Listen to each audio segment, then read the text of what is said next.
சில வருஷங்களுக்கு முன்னாடி ஒரு காரைக்குடியில் ஒரு ஷூட்டிங்காக நாங்கள் போயிருந்தோம். அப்போ வந்து ஒரு பெரிய இயக்குனரோட துணை இயக்குனர் தான் அந்த சீரியல் பண்ணுறாங்க. அதில் எனக்கு ஒரு நல்ல ரோல் கிடச்சிது. அது ஆடிஷன் மூலிமா எனக்கு வந்த ரோல். அதில் நான் செலக்ட் ஆகியிருந்தேன். ஒரு ஆசிரியர் ரோல் அது. அந்த ரோலுக்கு நான் போயிருக்கும் போது அங்கே ஒரு பெரிய நடிகை இருந்தாங்க. அந்த நடிகைக்கு நான் வணக்கம் சொல்லலை அப்படின்ற ஒரே ஒரு காரணத்தினால அந்த நடிகை வந்து அந்த செட்லேருந்து என்னை அனுப்பி விட்டுட்டாங்க. எந்த தப்புமே நான் வணக்கம் சொல்லலைன்றது, வணக்கம் சொல்லலை, அவ்வளோதான். என்னோட மனசறிஞ்சு நான் சொல்றது உண்மை. நாங்கள் வந்து எதுவுமே நான் யாரையுமே அவமரியாதை பண்ணலை, திமிர் காமிக்கல, எந்த இதுவுமே. ஏன்னா நானும் அப்போ தான் வளர்ந்து வர ஒரு நடிகை. எப்போவுமே எனக்கு திமிர் இருந்தது கிடையாது. பட் இருந்தாலும் அந்த இடத்துல வந்து நான் சொல்ல போகும்போது அவங்க வந்து ரொம்ப டயர்டாக ஒரு ஃபேன் பக்கத்தில் வச்சு தூங்கிட்டு இருந்தாங்க. ரெஸ்ட்டில் இருக்கும்போது நான் போய் அவளை வணக்கம் சொல்ல முடியாது. செகண்ட் டைம் நான் அவங்கள பார்க்கும்போது அவங்க வந்து மேக்கப் பண்ணிட்டு இருந்தாங்க.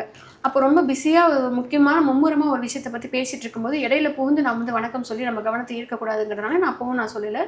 3வது முறை அவங்க என்னை பார்க்கும்போது நான் இன்னொரு பெரிய நடிகர் கூட உட்காந்து ரொம்ப தீவிரமாக பேசிக்கிட்டு இருந்தேன். அந்த நடிகர் ரொம்ப பெரிய நடிகர். அவர் என்னை மதித்து நான் வந்து கொஞ்சம் எழுத்துல இருக்க ஆர்வம் இருக்குது, படிக்கிறதுல ரொம்ப ஆர்வம் இருக்குது. அதனால அந்த நடிகருக்கும் படிக்கிறதுல இருக்கிற ஆர்வத்தினால நாங்கள் 2 பேரும் மும்முரமாக படிப்பு சம்பந்தமான புஸ்தகங்களை பற்றி நாங்கள் பரிமாறிக்கிட்டு இருந்தோம். அப்போ நாங்கள் பேசுகிறத பார்த்துட்டு அந்த நடிகைகளுக்கு வந்து அந்த நடிகை அம்மாவுக்கு வந்து எங்கள் மேலே ஒரு இது வந்திருக்கு. மேபி தப்பான ஒரு எண்ணம் வந்திருக்கலாம். அதை பார்த்துட்டு அவங்க என் மேலே ரொம்ப கோவப்பட்டாங்க. நீ என்ன அவ்வளோ பெரிய ஆளா இப்போ தான் வந்திருக்க, செட்டுக்கு ஒரு சீனியர் ஆக்ட்ரஸ் வரும்போது நீ வணக்கம் சொல்ல மாட்டியா அப்படின்னு கேட்டாங்க. இல்லைங்கம்மா, நான் உங்களை பார்த்தேன், நீங்கள் 2 இடத்துல அப்படி இருக்கும், என்ன ஏற்று வேற பேசுறியா அப்படின்னு கேட்டாங்க.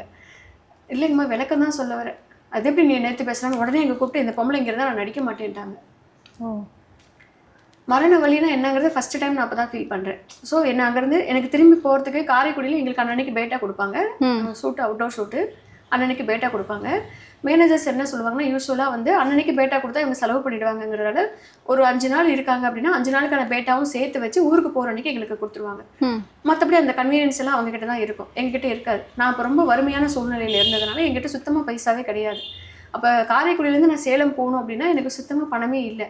நான் வந்து ஒரு பிள்ளையார் கோயிலில் வந்து உட்காந்துட்டேன்.